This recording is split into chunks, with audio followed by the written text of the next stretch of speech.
Good afternoon, everyone. I'm Kevin Galetz, and I'm an Industry Education Coordinator working with the Regina District Industry Education Council and SunWest School Division. Today, it's my pleasure to introduce Stephanie Weed, who is an interior designer who is designing for BDP Quadrangle in Toronto. Stephanie is a graduate of Rochetown Central High School, and she'll describe the work of an interior designer and the path she took to get to this career. Just a reminder before we begin, the session is being recorded and will appear on the RDIEC YouTube channel for you or others to view in the future. We'd also like to request that any students who watch this session go to our website at www.rdiec.ca and complete the student survey that can be found near the top of the website homepage. Completion of the survey gets your name in a monthly draw for a $50 gift card. Again, the website is www.rdiec.ca. Once again, welcome Stephanie, and I'll turn it over to you now. Awesome, thank you. Excuse me, thank you, Mr. G. So like he mentioned, I'm an intermediate interior designer at an architecture firm in Toronto, Ontario. So brace yourselves for a lot of colorful infographics to describe what I do, as the pandemic has limited my time in the office for proper photos. So the job description of what an interior designer does could go on for pages, because no day is the same, no task is the same, and no project is the same.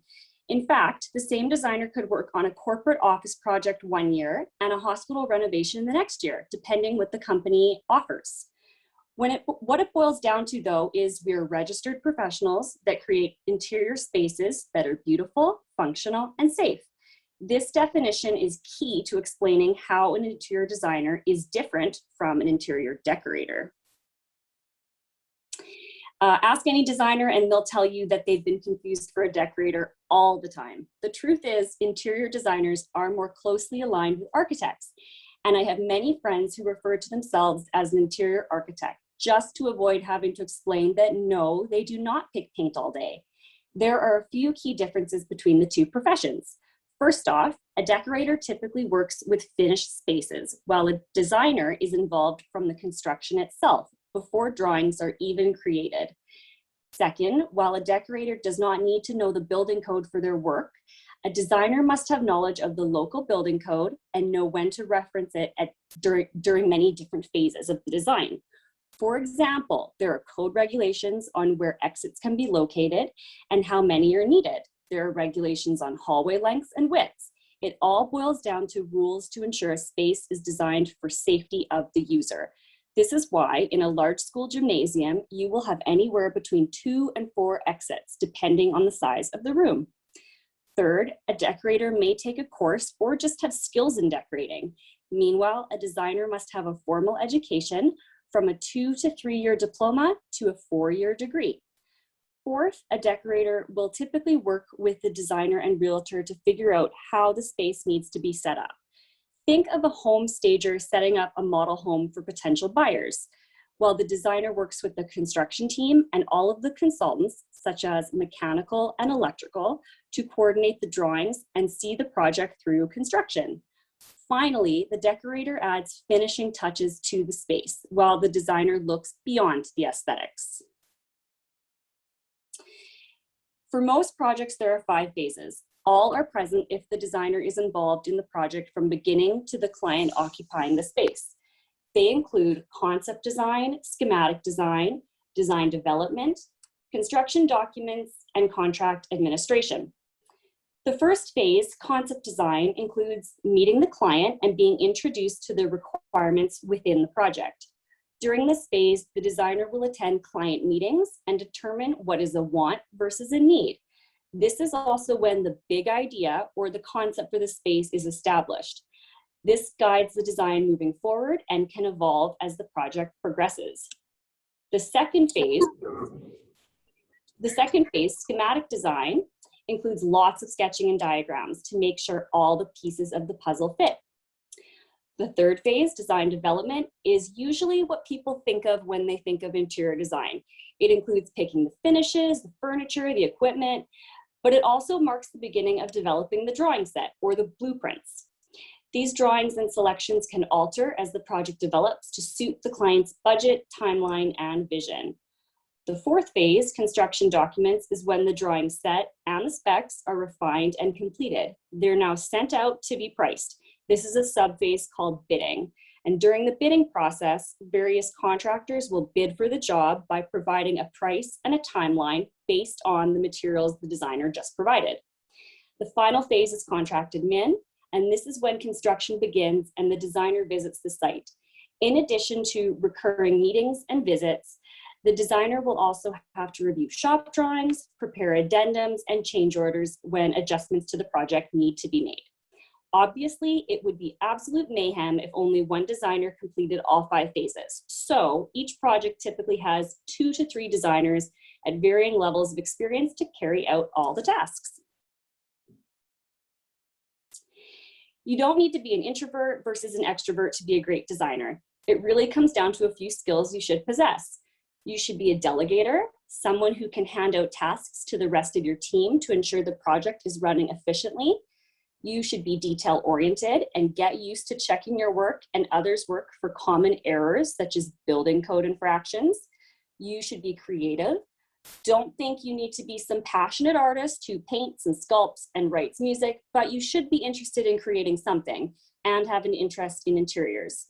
For example, I was on a panel for portfolio reviews at Ryerson University in my 4th year, and one student had 0 artistic background, but she was bored one Christmas break and made a scale model of her entire home. You should be able to multitask.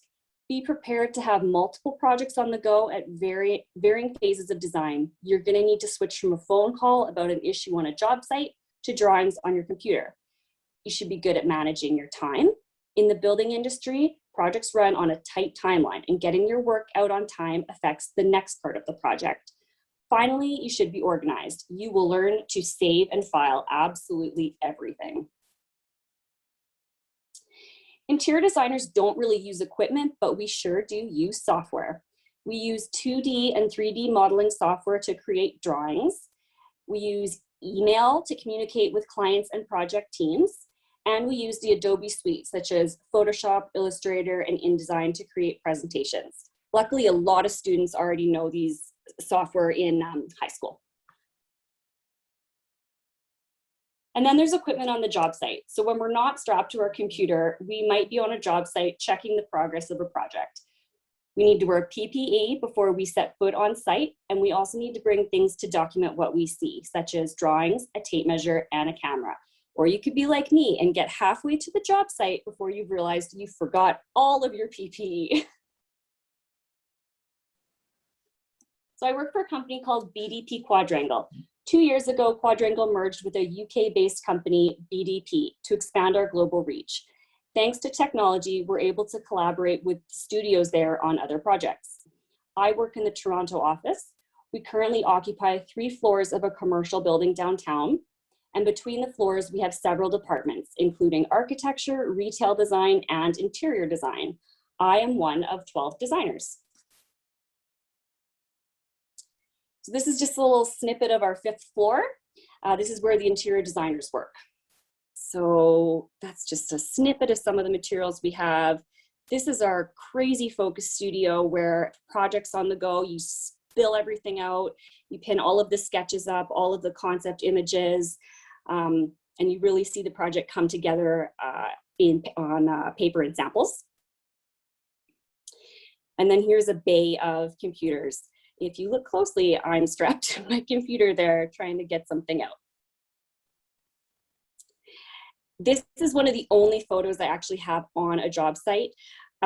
This is an incredibly staged photograph of myself and my senior designer explaining something to a client on site. So what kind of projects have I worked on? One of my first and most intense projects was called Artscape Launchpad. This was a new build project to house various workshops, studios, and recording spaces for artists. There were large open spaces for hanging out during the day and functions at night. And every room housed something special. For example, the picture on the left shows a boardroom that the floor and the walls were made out of an old high school gym floor. In the same building, I worked on an office design for OCAD University. I can't take credit for any of the colorful design, but I was brought on during construction to make sure that the design was actually implemented. Finally, in the same building, yet again, it was a large building. I worked on another office design for an animation pre-production company called House of Cool. The clients were really chill and easygoing, and they let us put in really unique pieces. Like in the middle photo, this was a sliding bookcase that revealed a hidden meeting room. The biggest reward of my job is obviously that I enjoy doing it, and I'm very lucky to have found something I love. But there's a few extras that are pretty great. We get industry discounts on furniture, equipment, appliances, etc. It sounds pretty small, but getting 50% off a sofa is a great perk. We make industry connections with contractors, electricians, material reps, and it's great when you're doing something like a home renovation for yourself and you already know a great contractor for a discounted price, and all of the materials inside are supplied at a fraction of the cost. And we get recognition for our projects in print and online. We also have annual awards nights to recognize outstanding projects in the industry. Every job has some bummers about it, or it wouldn't really be a job. We have deadlines to meet. Some projects have ridiculously fast timelines that require you to work 7 days a week, well into the night, in order to meet the work expectations. Luckily, this does not happen too often anymore. The job also has a lower income. Do not get into the field for money over passion. In fact, in my 4th year, we took a professional development class, and the professor was a visiting architect, and he asked us to raise our hand if we got into the field for money. And I think the 2 people that raised their hand were laughed out of the room. So you do it for passion. And finally, some clients are a huge bummer. Once in a while, you get lucky and have clients that are reasonable to talk to and understanding of the timeline and unforeseen costs. And then there are some clients that assume you are just at your computer all day and night at their beck and call. So now that I've mentioned it's not typically a great aspect of the job, let me break down what affects the salary range. Location is a huge factor in how much money you can expect. Each province has a different cost of living, and the salary fluctuates with that. On average, a mid-level designer can expect to make $53,000 a year. And the size of the firm is another factor. Smaller firms of 2 to 10 people can't afford to pay their entry-level designer as much as a larger firm of a few hundred. And finally, obviously, experience level determines your salary. On average, a junior designer with 0 to 3 years of experience can expect to make between $35,000 and $45,000 a year. An intermediate with about 5 years can expect $60,000 to $70,000, and a senior designer with 8 to 10 is looking at maybe $80,000 to $100,000 a year. And that's just rough ranges. In addition to your salary, design and architecture firms provide great benefits, including health, dental, and vision. Another benefit of many design firms is receiving stat holidays off. My firm closes the office for 2 weeks at Christmas to ensure no one needs to use their vacation time to get Christmas off.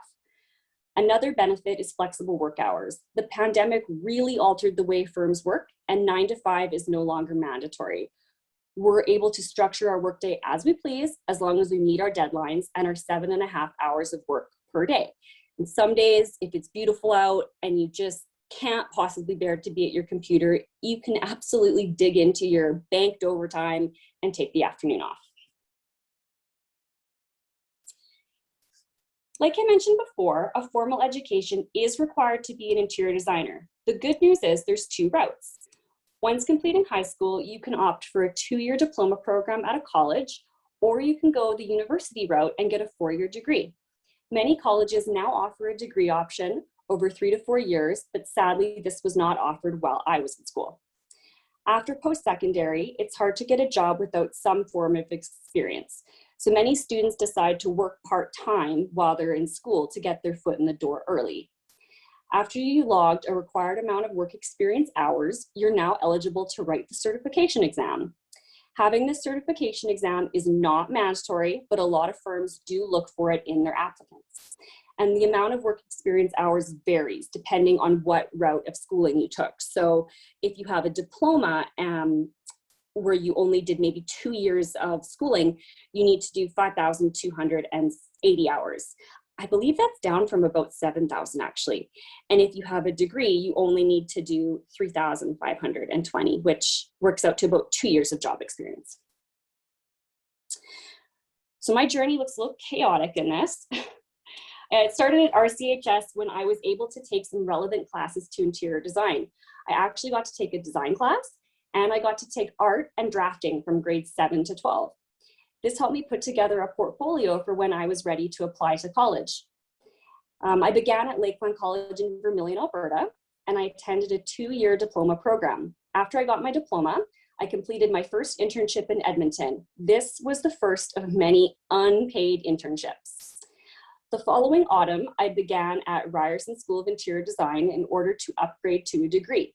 At the time, I could sense that it was going to be a competitive industry and people with their degree over their diploma were likely going to be favored. So I decided, let's just keep this train rolling. So I was able to skip the first year and go directly into year 2 because I already had a diploma. And then each summer I went back to Alberta to gain more experience at yet more unpaid internships. From what I understand talking with interns these days, it's a little bit more rare to get an unpaid internship. Back when I was searching, you're against the clock, you want to get your hours in, and if you have no experience, sometimes you just concede that, okay, I'll do this for the experience. But a lot of firms are really great now and they provide some form of payment.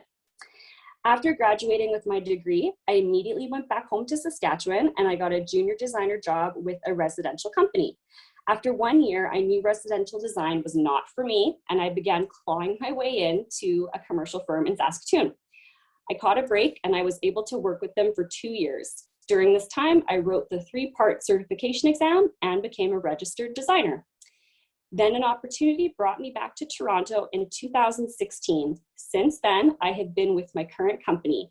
And about 2 years ago, I also decided to get another certification to expand my knowledge base. There's a lot of opportunity for advancement in this field. And with more years of experience, you can climb the ladder and gain responsibilities. You typically begin as an intern with 0 to 2 years of experience, and you will assist members of the team above you. With 2 to 5 years of experience, you're likely a junior designer and will continue to assist the team members above you. During this time, you can write that certification exam. And then around the 5 to 8 year experience mark, you're now an intermediate designer. This is where I currently am, and my daily tasks include assisting the senior designer above me and helping to lead the projects and oversee the junior designer and the intern. Between 8 and 10 years of experience, you're likely a senior designer and you're the main leader of the project. You will report to the big boss, the principal, and oversee the intermediate and the junior.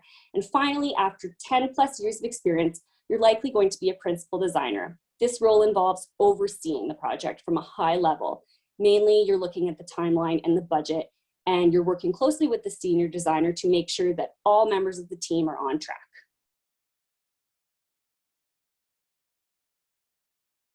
It's not uncommon for a designer to realize that they have a strong interest in a related field.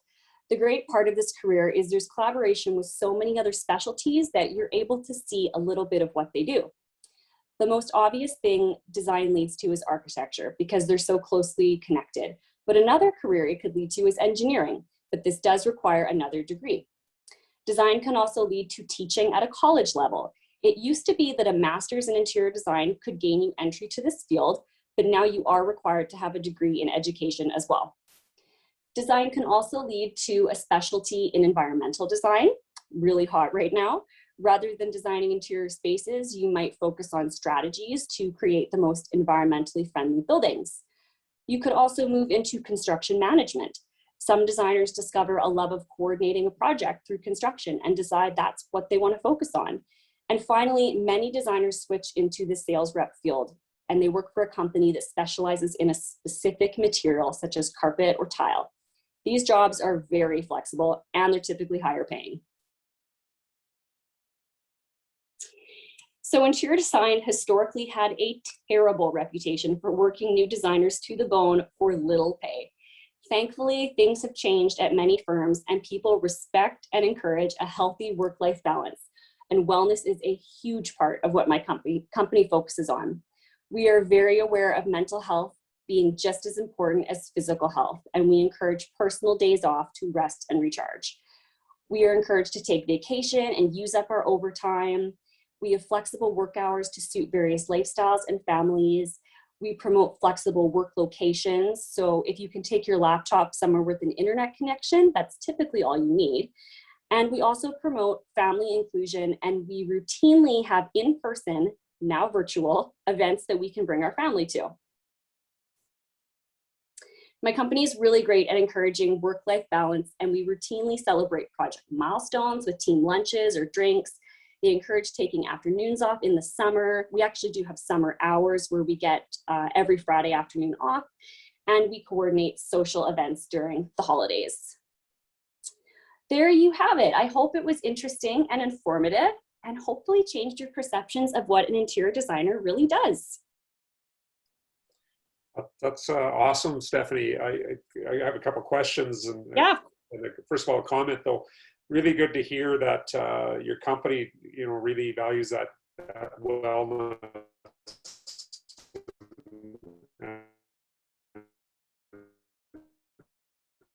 You mentioned that and I can remember this as your career counselor, you mentioned taking classes like art. You had, I think we had interior design at RCHS, so that's what you took that class, and drafting. So how valuable are those?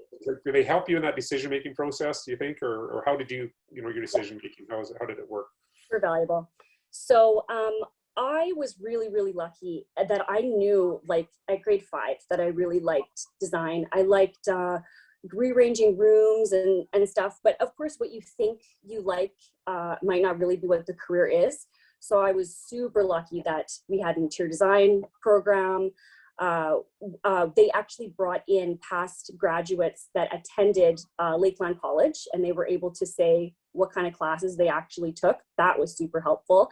And then I took a manual drafting and a computer drafting class as well, which helped me see what kind of software I would be doing in the industry and what sort of classes I can expect to continue to take.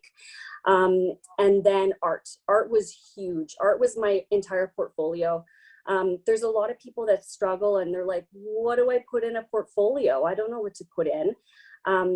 My portfolio was completely different between applying for college and university. It depends what they want to see. They just want to see that you have a little bit of a creative brain, but it's definitely a benefit if you say, hey, I know how to draw, I've drafted before. Yeah, dipping your feet in the water in a couple of high school classes was super helpful. That's good to hear, because I can recall you being in the office, and I don't doubt that you said by grade 5 you knew what you're doing, because I think you're one of the not maybe one of the few, but one of the students for sure that seemed to had a pretty good solid head for what you were going to do, and you were going to do it, and I knew you were going to start off there, and you never know where it's going to lead to, but here you are. The only bummer was I hated math so much. I wanted out of it. I wanted out of it in grade 11. I wanted out. All you needed to graduate with. And Mr. Barnstable at the time also knew I wanted to go to Ryerson University, and he was so helpful and said, if you want to go to university, you need your grade 12 math. Yes. And had he not said that, I would have had to go back and update and get that class. I was so ticked I had to sign back up for grade 12 math. But if you want to go to university, get your grade 12 math and English. Yeah, follow the guidelines. Yeah. It's easier to do it while you're there. Thank you, Stephanie. That was an awesome presentation. There's a question in the chat box. What are the future prospects in the field? There's a lot out there right now. Like I said, interior design leads to a lot of different relatable fields, but also interior design itself is so big. There's there's residential design, and even within residential design, there's specialties in kitchen and bath design. And that's a huge field in itself. And if you're not interested in that, there's interior design firms that do hospitality design, hotels, bars, restaurants. that sort of thing. And then you can go into office design. Like there's a little niche of types of design all over, and they can be strictly design firms, or they can be a design firm under the umbrella of an architecture firm, which I really wanted to do that because I enjoy working closely with the architects. That way you have a little bit more say of what goes on from the ground level and all the way through construction. Obviously there's recessions in the field where maybe not everybody's hiring. But the great thing is, even if there is a recession and people are laying others off and there's not as many design jobs, there's always something kind of similar, like draftsman jobs or sales. So I always felt very safe knowing that even if I couldn't get my dream firm job, there were other smaller companies that might need a designer, or unlimited amount of sales jobs that you can get in just to continue to get your hours or practice your drawing skills. I don't know any designer who's had a trouble keeping up their skills in any way. And also it's a really great network. If you're like, where are all these jobs?